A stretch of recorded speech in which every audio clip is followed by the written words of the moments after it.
setia Suara Timur, kembali lagi bersama saya, Mario Hamanai. Di episode kali ini kita akan membahas sesuatu hal yang sering luput dari perhatian kita, yaitu kita berbicara soal ekonomi.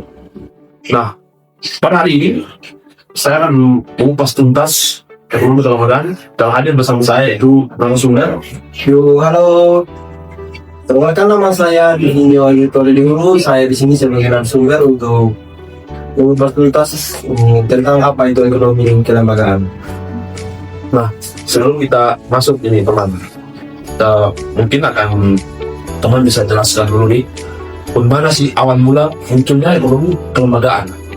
Siapa tokoh-tokoh penting di baliknya dan konteks apa yang membuat pendekatan ini mulai berkembang sampai saat ini? Nah, sini yaitu ekonomi kelembagaan itu adalah cabang ilmu yang mempelajari lembaga, yaitu tentang aturan, norma, dan kebiasaan masyarakat. Nah, untuk nantinya dalam membentuk perilaku ekonomi yang menghasilkan perilaku yang baik di masyarakat. Untuk sejarah ini singkat perkembangannya, yaitu pertama itu ekonomi kelembagaan itu muncul pada akhir abad yang ke-19 sebagai reaksi terhadap ekonomi neoklasik. Nah, yang dianggap ini sistematis, tetapi tidak melihat faktor sosial. Nah, tokoh utamanya itu adalah yang pertama itu ada Thorstein Veblen, John L. Commons, dan Wesley Nietzsche. Nah, mereka bertiga ini berpendapat bahwa kegiatan ekonomi tidak bisa dipisahkan dari lembaga, yaitu norma, aturan, dan kebiasaan masyarakat. Nah, kemudian pada tahun 1970-an ini mereka muncul lagi ekonomi kelembagaan baru, yaitu dari tokoh seperti Roland Oss dan Douglas North dan Oliver Williamson.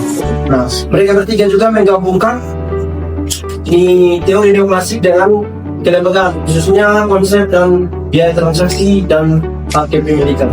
Jadi secara umum ada meta penting, yaitu ada all institusi ekonomi dan new institusi ekonomi. Menarik sekali. Menurut kelembagaan, saya disebut sebagai alternatif dari ekonomi arus utama atau mainstream ekonomi. Sebenarnya apa perbedaan mendasar atas keduanya ini, teman? Bisa dijelaskan? Nah, perbedaan utama itu dari arus ekonomi dari ekonomi arus utama dan ekonomi kelembagaan, yaitu arus utama jadi menganggap bahwa manusia rasional sempurna dan pasar lebih efisien atau selalu efisien. Nah, sedangkan ekonomi kelembagaan melihat manusia sebagai makhluk sosial dengan rasionalitas terbatas yang dipenuhi oleh nilai, norma, dan budaya. Jadi, jika ekonomi harus utama fokus pada alternatif keseimbangan, maka ekonomi kelembagaan menekankan pentingnya untuk aturan lain atau hubungan sosial yang bentuk perilaku.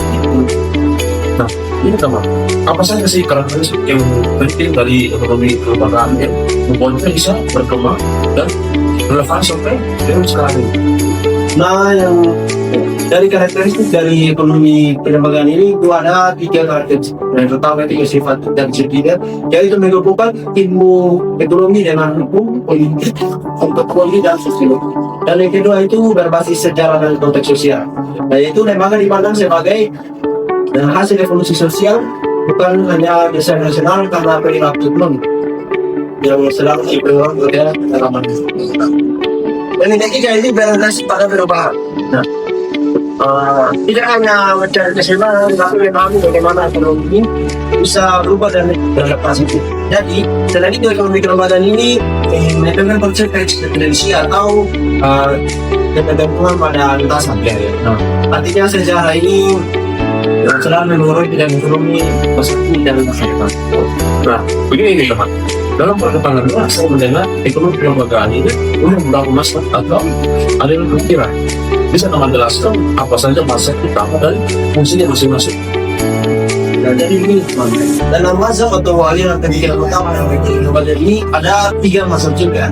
Jadi yang pertama ini mazhab atau fungsional ekonomi yang dipelopori oleh Ferdinand Marx. Fokusnya di sini pada nilai, kebiasaan sosial, dan perubahan evolusioner. Terus mazhab yang kedua ini ada mazhab new institutional economy. Di sini dengan pokok seperti pos, dan nah, pada mazhab ini menjelaskan lembaga formal tertentu, kontrak dan hak kepemilikan bisa meningkatkan efisiensi ekonomi dalam menentukan biaya. Terus yang ketiga, ada masa kuasi kelembagaan. Jadi di mana pendekatan dari kompetensi jadi menggabungkan aspek dari perilaku, ekonomi sosial, dan inovasi kelembagaan dan dalam menjawab tantangan cipta dan kelembagaan. Kalau kita berbicara teori, teman, ada tidak satu teori tertentu dalam ekonomi kelembagaan yang sangat berpengaruh. Mungkin seperti transaction, consumer, dari Ronald dan William. Dan mana-mana teori ini menjelaskan perilaku buruk dalam hidup yang teman, di sini saya akan menjelaskan yaitu ada satu teori yang terjadi dalam ekonomi kelembagaan, yaitu teori biaya transaksi. Dan teori yang dikembangkan oleh Ronald Coase dan Clifford Williamson. Nah, teori ini menjelaskan bahwa kegiatan ekonomi seperti jual beli atau kerjasama ini bisa menimbulkan biaya tambahan, yaitu seperti biaya mencari informasi, negosiasi, dan perawatan. Nah, maka dari itu, institusi atau lembaga ini nanti untuk membangun biaya tersebut agar kegiatan ekonomi berjalan lebih efisien. Nah, contohnya di bagimu ada yang desa atau lembaga ada tukar.